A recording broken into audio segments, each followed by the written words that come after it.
कर लें। मेरी आपसे रिक्वेस्ट होगी प्लीज। मेरे बच्चे और बच्चों, आज आपको सिर्फ ये रियलाइज कराना है कि जो अपॉर्चुनिटीज, जो इन्वेस्टमेंट आप पे हुई है या हो रही है, शायद हम पे वो नहीं हुई। I am requesting you for the last time,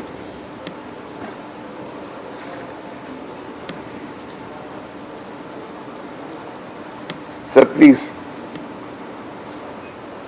जो इन्वेस्टमेंट आप पे हुई है वो शायद हम पे नहीं हुई।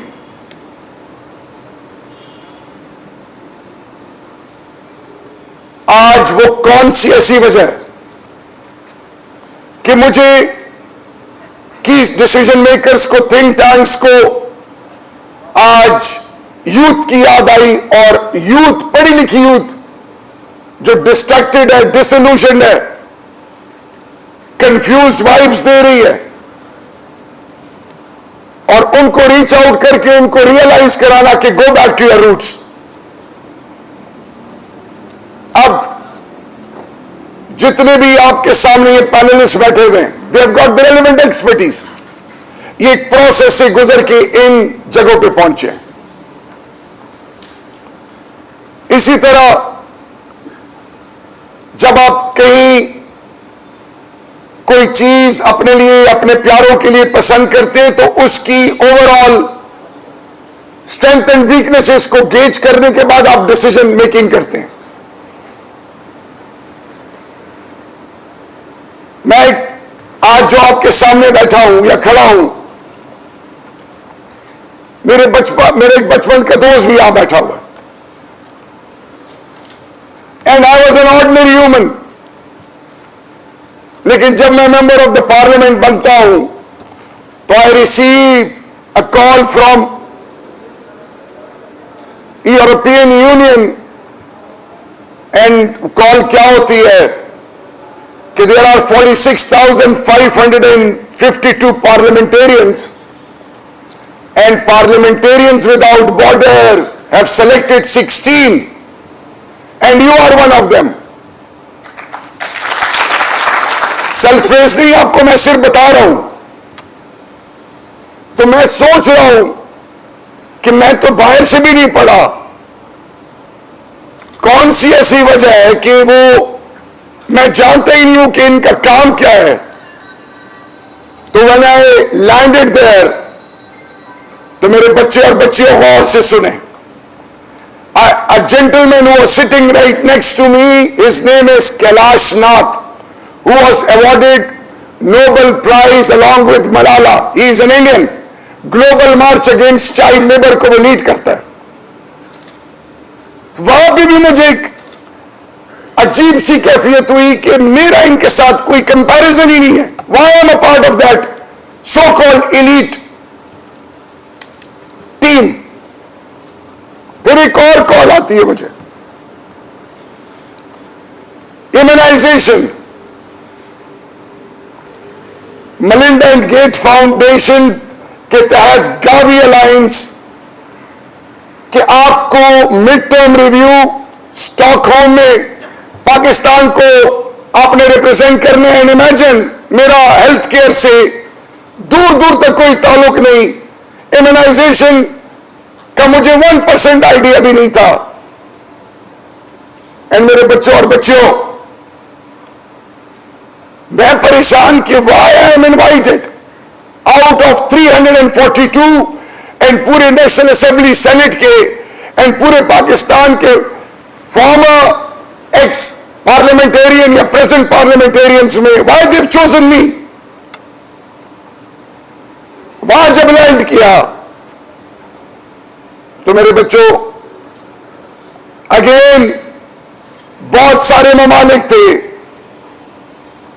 और उनमें we as a nation became a laughing stock. Why? वहां पे जो एलोकेशन हुई थी हर स्टेट के लिए, तो मेरे बच्चों, हर गवर्नमेंट को एक बंदा रिप्रेजेंट कर रहा था, उनका health minister, we had 5 chairs representing Pakistan. उन्होंने कहा कि जी वफाक और सूबों में 18th अमेंडमेंट के बाद डिवॉल्व हेल्थ, तो हर प्रोविंस रिप्रेजेंट करेगा एंड फेडरल रिप्रेजेंट करेगा। मेरे बच्चों, that was again something which was difficult for me to digest.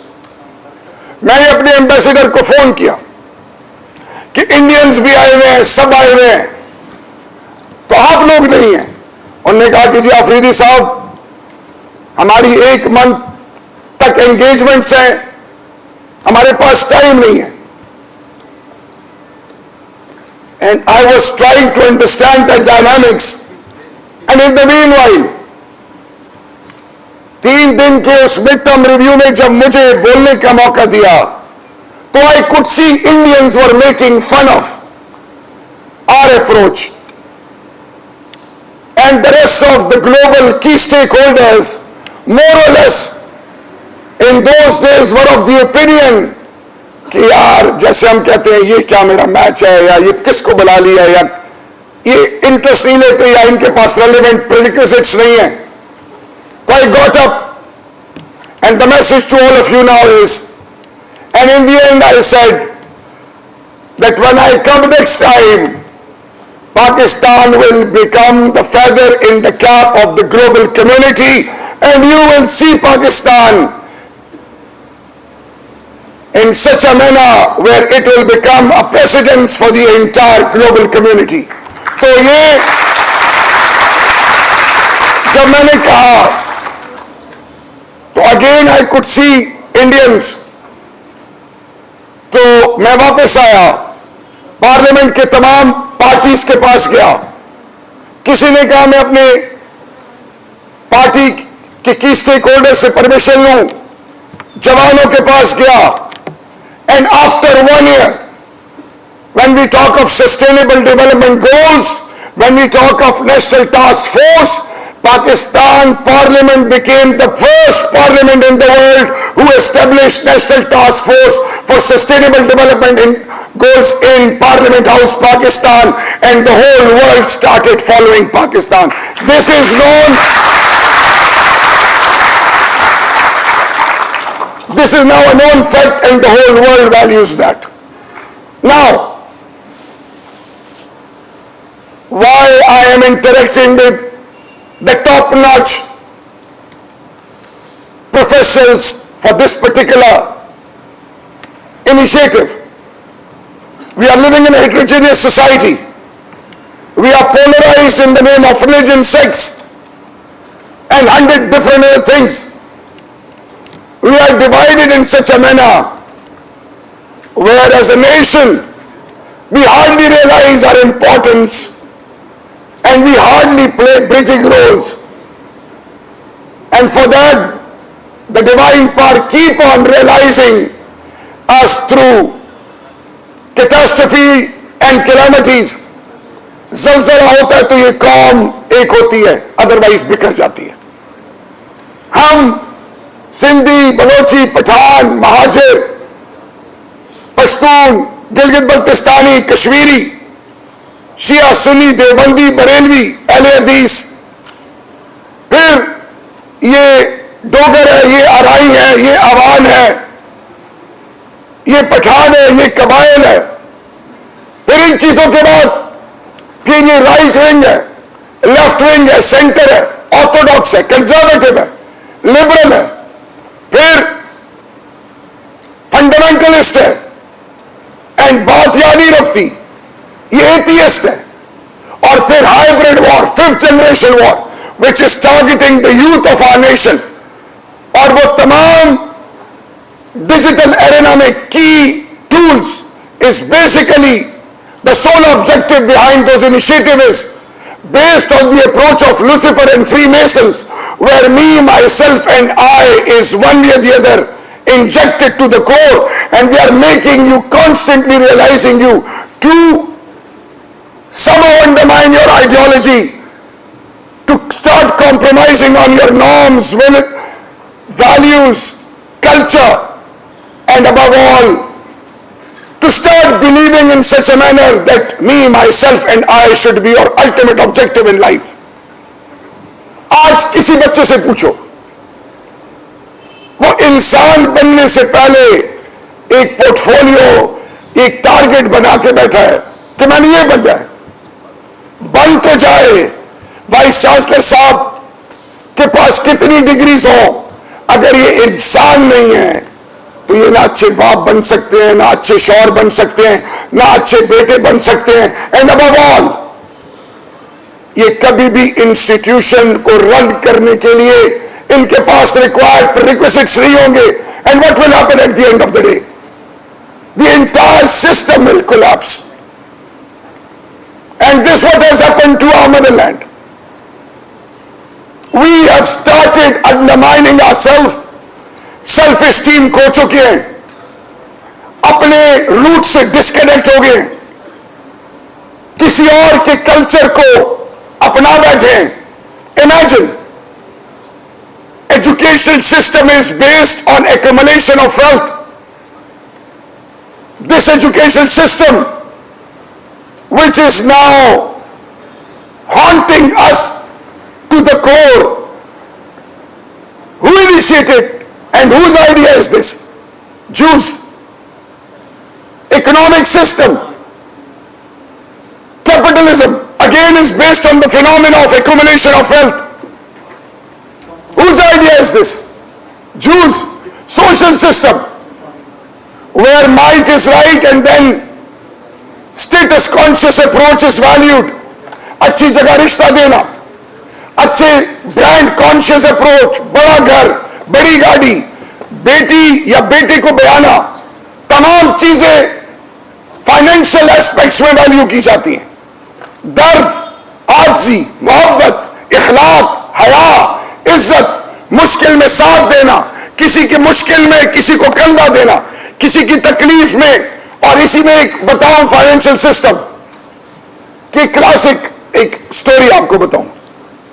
मुसलमान के घर में तंगदस्ती आ जाए, वो घर, फैक्ट्री, गाड़ी बेचना चाहे तो जब अपने सोशल सर्कल में किसी को कहता है कि यार तकलीफ में हूं, मकरूज हूं, या कुछ पैसों मैंने ये घर बेचना है, तो दोस्त कहते हैं अच्छा उसकी मार्केट वैल्यू अगर है 1 करोड़, तो दोस्त कहते हैं अच्छा यार बस 30 लाख में ये घर मेरा हुआ। उल्टा एहसान करके कहते हैं, उधर भी एक्सप्लॉइट करते हैं। मुसलमान जो दीन का ठेकेदार, जन्नत के ठेकेदार, अल्लाह और अल्लाह के महबूब के दावे करने वाला, मिलाद और मुहर्रम और रमजान में और अजान हो, और जो इधर इधर शलवार ऊपर नीचे, दाढ़ी, तस्बीह, हिजाब लिया नहीं लिया, ये जो उस appearances they say are deceptive at times, उस परसेप्शन को प्रमोट करता है, which has nothing to do with humanity or anything related to humanity. मेरे बच्चों, अब आया जूस कोई मिसाल देते हैं, और फिर इस तरह मुसलमान रमजान आए, ईद आए, प्राइसेस कहां से कहां चली जाती है। अब जूस एक टॉप नॉच जूस का एक ग्रुप गया रशिया से वो गए सेंट्रल एशिया, एक मार्केट में वो गए, एंटीक्स की शॉप में एंटर हुए, इब्रो में बात कर रहे थे, तो वो दुकानदार ने भी इब्रो में से इंटरेक्शन शुरू किया। तो मेरे बच्चों सुनो, उन्होंने कहा कि तुम्हें इब्रो कैसे आती है? उसने कहा मैं जू। शॉप ओनर ने कहा, उन्होंने कहा अपना शजरे नसब बताओ, हमें तो अपनी बुनियाद का नहीं पता, हमें तो बाप का जनाजा पड़ा है और बाप की मैयत पड़ी, हमें नमाज जनाजा नहीं आता। हम अरबी में सुभानक अल्लाहुम्मा सल्लल्लाहु अलैहि रब्बना तक नमाज पढ़ते हैं, हमें उसका ये नहीं पता कि मैं अरबी में पढ़ क्या रहा हूं। हम कुरान अलिफ लाम मीम से वन्नास तक पढ़ते हैं, हमें पता ही नहीं। स्टोरियों की शक्ल में स्टोरियां सुना के और उलमाए कराम को बगैर किसी सोच और फिक्र के अंधी तकलीद करते हैं, और फिर चढ़ दौड़ते एक दूसरे के हकूक को, और खुद हर चीज के मास्टर्स और पतली एक्सपर्ट्स बने बैठे ने। तो जब उसने शजरा नसब सुनाया तो उन्होंने उसको गले लगाया और उसे कहा यहां क्या करते हो? उन्होंने कहा जी मेरे 4 फादर से मैं यहां पे हूं। उन्होंने कहा जी कितने मेंबर्स? उन्होंने कहा 5। उन्होंने सोशल मीडिया पे वो पोस्ट लगाई, इन 1 hour $1 billion were pledged for that family। वो क्यों तरक्की ना करें?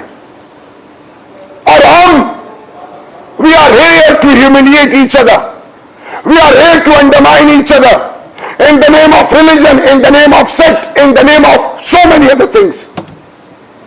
So the youth, the entire global community, anti-Pakistan forces, all those who one way or the other has anything against you are gauging your pulse. They are gauging your pulse. हर माँ का फखर बेटा या बेटी, हर बाप का फखर बेटा या बेटी, हर घर की इज्जत बेटा या बेटी, हर मुआशरे में हर चीज करने वाला बेटा या बेटी, हमारी खुशियां, हमारी गमी, मेन ड्राइविंग फोर्स यूथ। हमारी तारीख पढ़ ले, हमेशा ताकत यूथ रही है। और जब यूथ डिस्ट्रैक्टेड हो, उस माँ से पूछे और उस बाप से पूछे। आज पाकिस्तानी कौम की यूथ कंफ्यूज्ड है, डिवाइडेड है। जवान बॉर्डर पे कुर्बानी दे रहा है, यार फौजी था, अच्छा वो यार CMH में इलाज होता था, तनख्वाह थी। अगला कहे कि ये तनख्वाह कितनी थी? वो कहेगा जी 40-50 हजार। 40-50 हजार के लिए सिपाही जिसके बच्चे हो, जिसकी बीवी हो, जिसके ख्वाहिशात हो, वो नारे तकबीर का नारा लगा के दुश्मन के सामने छाती करके खुद गोली खाता है। वो ये नहीं सोचता कि मेरी बीवी बच्चों का क्या बनेगा, वो ये नहीं पूछता कि मेरे बाद में कोई पूछेगा नहीं पूछेगा, लेकिन सबसे लाली परचम और मेरे और आपके लिए अपना मुस्तकबिल और अपनी औलाद और अपनी खुशियां कुर्बान करता है।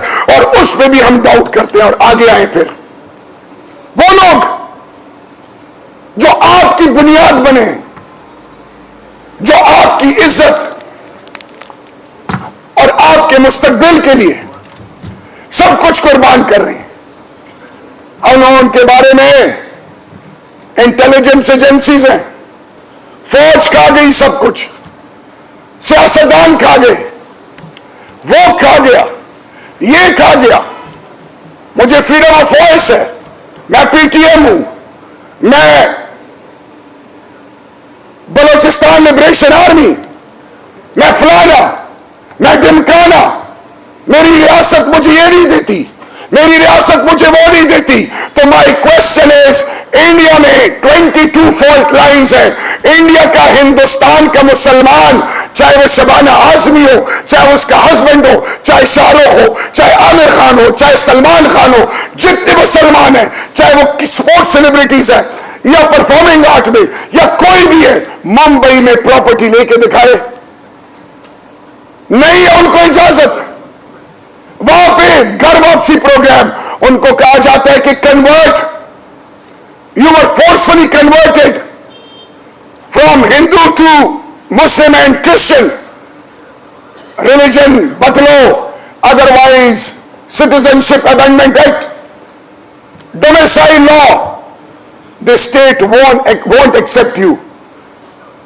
हिंदुस्तान में वुमेन राइट्स के नाम पे मास रेप हो रहे हैं। Incredible India, rising India, shining India की टर्मिनोलॉजीज और मिथ को दुनिया अंडरस्टैंड कर रही है।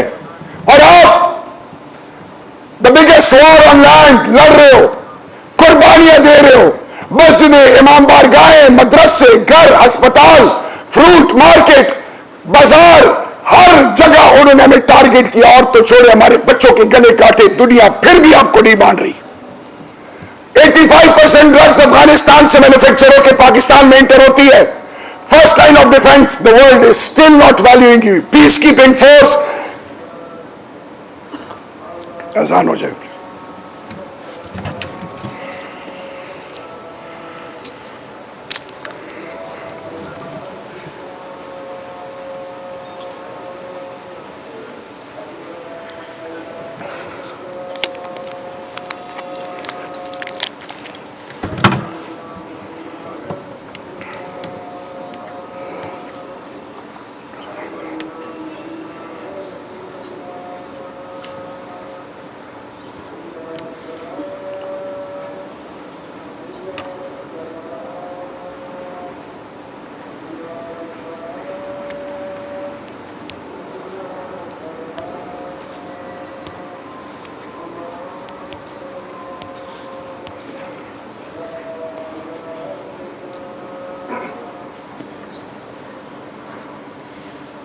वजह है?